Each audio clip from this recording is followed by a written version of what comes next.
स्वागत है आपका आपके अपने चैनल स्मार्ट स्टडी हेल्प पर। मित्रों, हम एमपी पटवारी एग्जाम के लिए सामान प्रबंधन विषय को पढ़ रहे थे, तो मैं आपके समक्ष प्रस्तुत हूँ सामान प्रबंधन जनरल मैनेजमेंट के कुछ और महत्वपूर्ण प्रश्नों को लेकर। तो चलिए शुरू करते हैं। नियंत्रण विस्तृति को निर्धारित करने का सूत्र किसने प्रस्तुत किया? वी.ए. ग्रेक्यूनास ने। नियंत्रण विस्तृति को निर्धारित करने का सूत्र किसने प्रस्तुत किया? वी.ए. ग्रेक्यूनास ने। देखते हैं नेक्स्ट पॉइंट। मुद्रास्फीति की वजह से मुद्रा का मूल्य समय के साथ कम हो जाता है। मुद्रास्फीति की वजह से मुद्रा का मूल्य समय के साथ कम हो जाता है। देखते हैं नेक्स्ट पॉइंट। मुद्रा मूल्य में कमी के कारण व्यक्ति भविष्य की तुलना में वर्तमान में उपभोग करना पसंद करता है। मुद्रा मूल्य में कमी के कारण व्यक्ति भविष्य की तुलना में वर्तमान में उपभोग करना पसंद करता है। देखते हैं नेक्स्ट पॉइंट। मुद्रा का मूल्य अलग अलग समय बिंदुओं पर अलग अलग होता है। Next point. एक अनूठा प्रतीक जो कि ब्रांड का एक हिस्सा होता है किस रूप में जाना जाता है? उसे हम लोग लोगो के रूप में जानते हैं।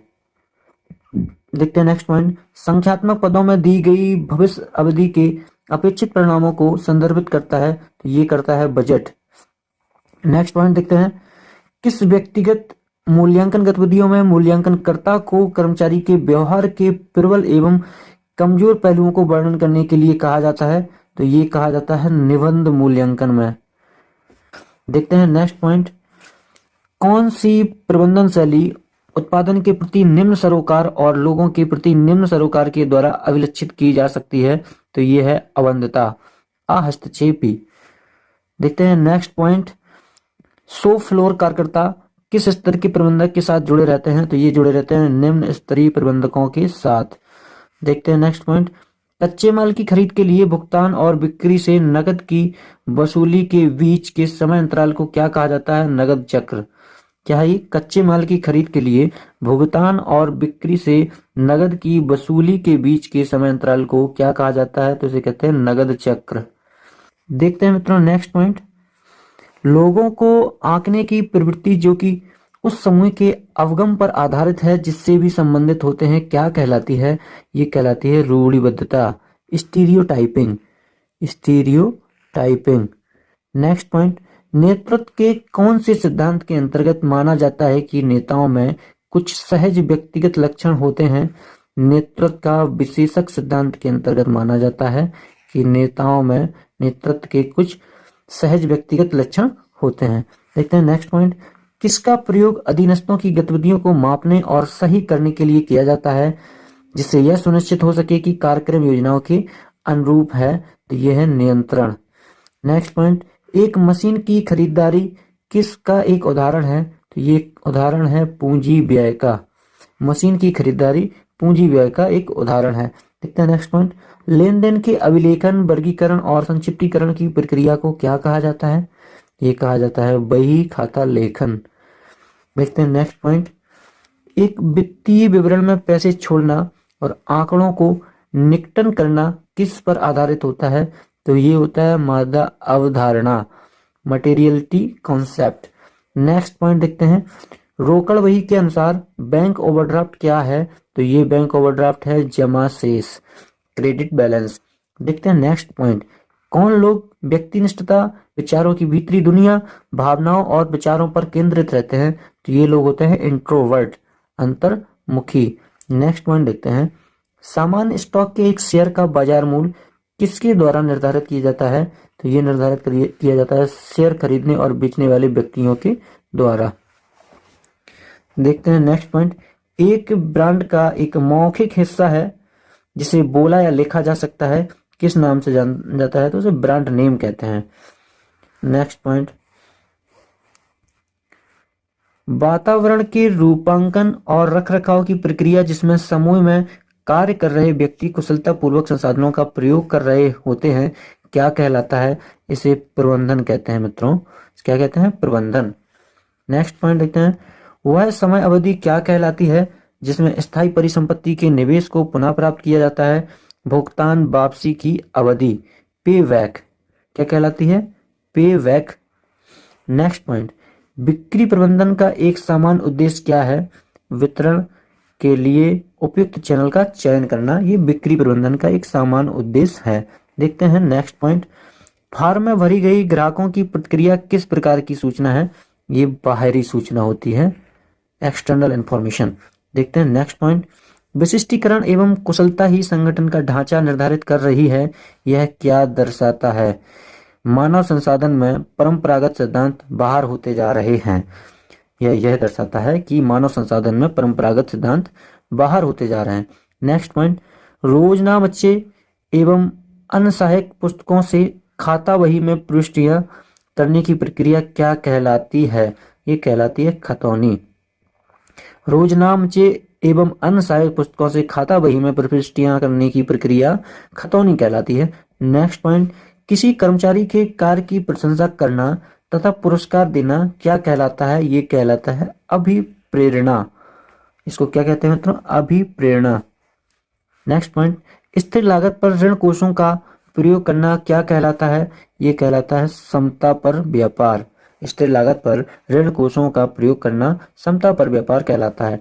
नेक्स्ट पॉइंट, किसने कहा कि बजट एक निश्चित अवधि के लिए सरकार की वित्तीय योजना है? तो ये कहा टेलर महोदय ने। देखते हैं नेक्स्ट पॉइंट, POSDC CORB का सिद्धांत किसने प्रतिपादित किया?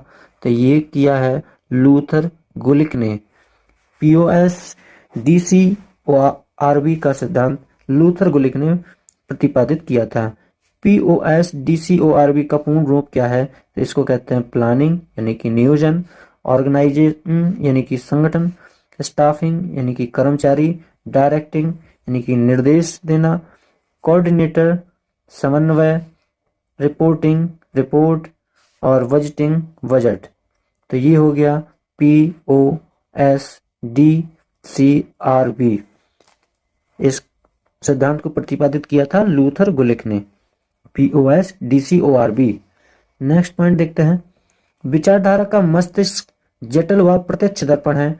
यह एक ऐसा प्रयोग है जिसमें मानसिक विचार शब्दों के क्रम में ढलकर सम्मुख आते हैं। यह कथन किसका है? तो यह कथन है जॉर्ज हाउस्टन का। क्या कहा है इन्होंने कहा है विचारधारा का मस्तिष्क जटिल व प्रत्यक्ष दर्पण है।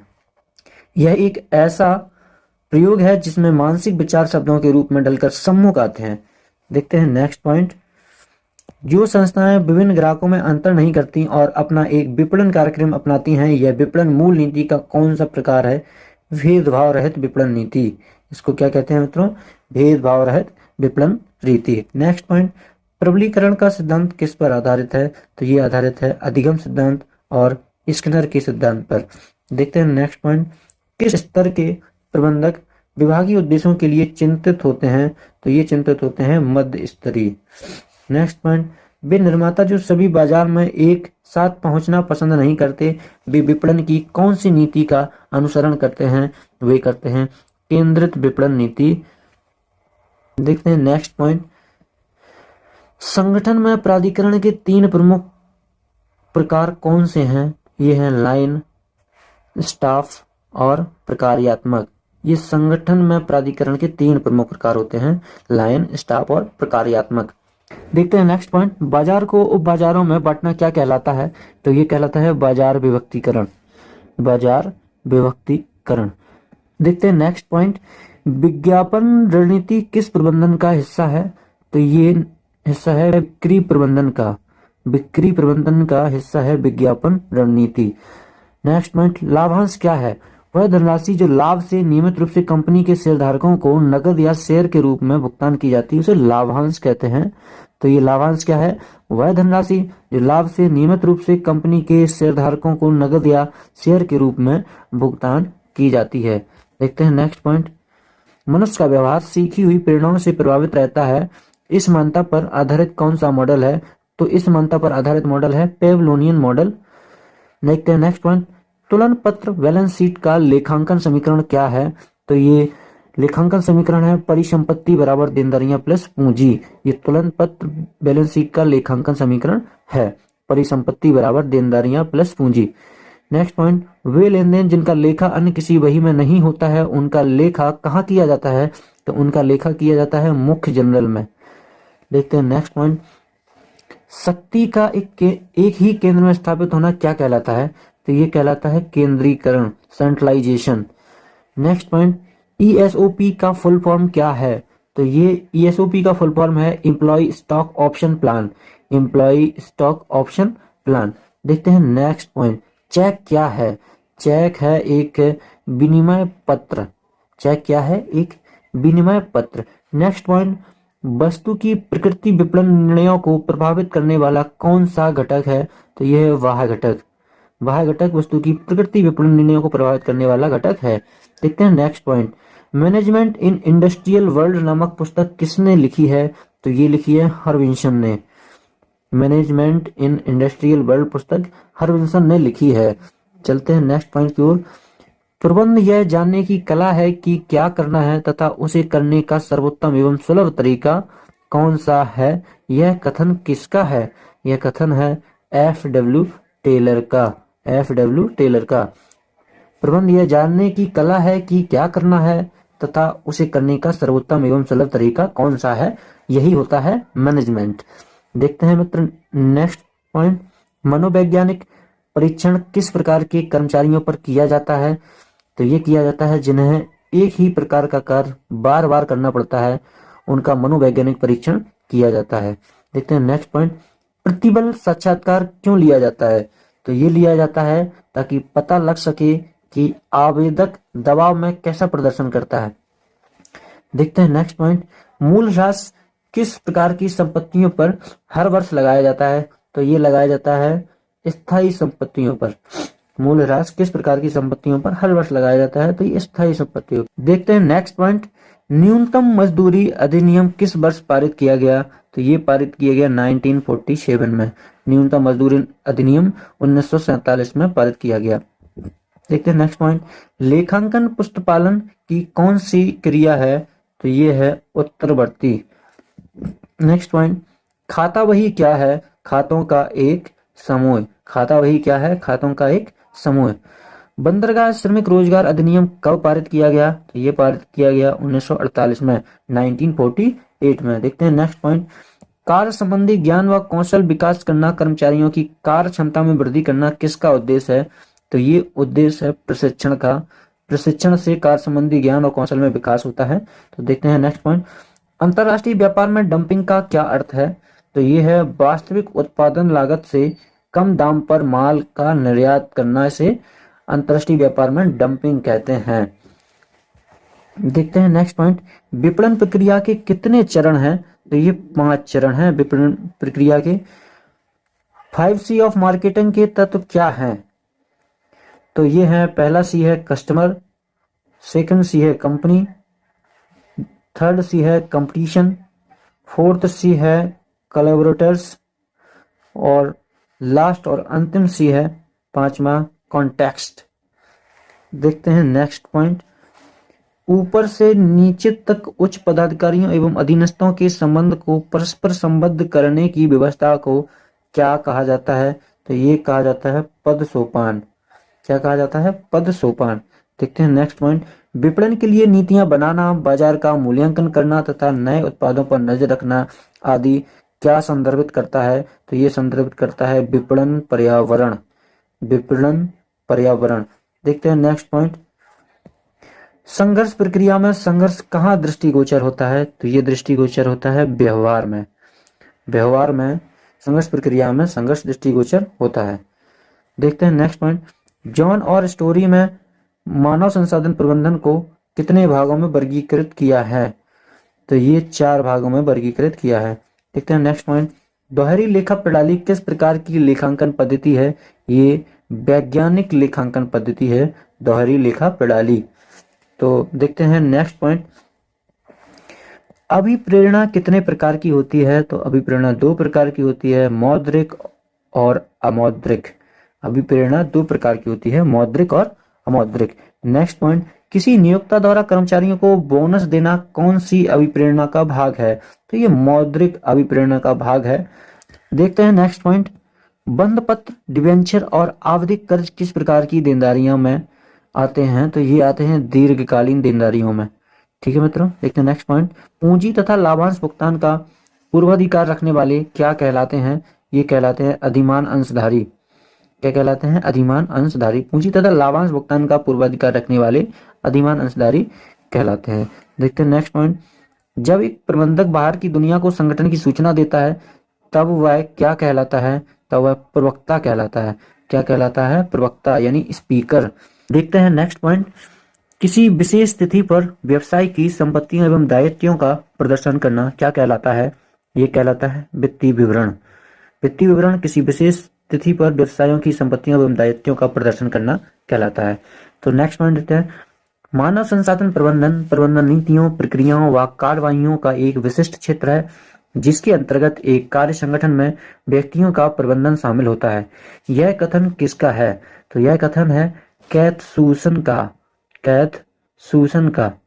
देखते हैं नेक्स्ट पॉइंट। एक उपक्रम के मानवीय तत्वों को विकसित व प्रबंधित करने की प्रक्रिया क्या कहलाती है? तो ये कहलाता है मानव संसाधन प्रबंधन, ह्यूमन रिसोर्स मैनेजमेंट। एक उपक्रम के मानवीय तत्वों को विकसित व प्रबंधित करने की प्रक्रिया ह्यूमन रिसोर्स मैनेजमेंट कहलाती है। नेक्स्ट पॉइंट देखते हैं। सर्वप्रथम प्रबंध और प्रशासन में अंतर किसने स्पष्ट किया था? तो ये किया ऑलिवर सेल्डन ने। देखते हैं नेक्स्ट पॉइंट। चयन प्रक्रिया का अंतिम चरण क्या है? प्रत्यादेश। चयन प्रक्रिया का अंतिम चरण क्या है? प्रत्यादेश। देखते हैं नेक्स्ट पॉइंट। भारत में लेखा मानक एक किस विषय में व्याख्या करता है? तो ये व्याख्या करता है लेखांकन नीतियों के विषय में। ठीक है मित्रों, यहाँ समाप्त होता है हमारा ये आज का वीडियो। मिलते हैं इस श्रृंखला की अगली कड़ी में। अगर आपको हमारा ये प्रयास अच्छा लग रहा है तो इस वीडियो को लाइक करें, चैनल को सब्सक्राइब करें। धन्यवाद।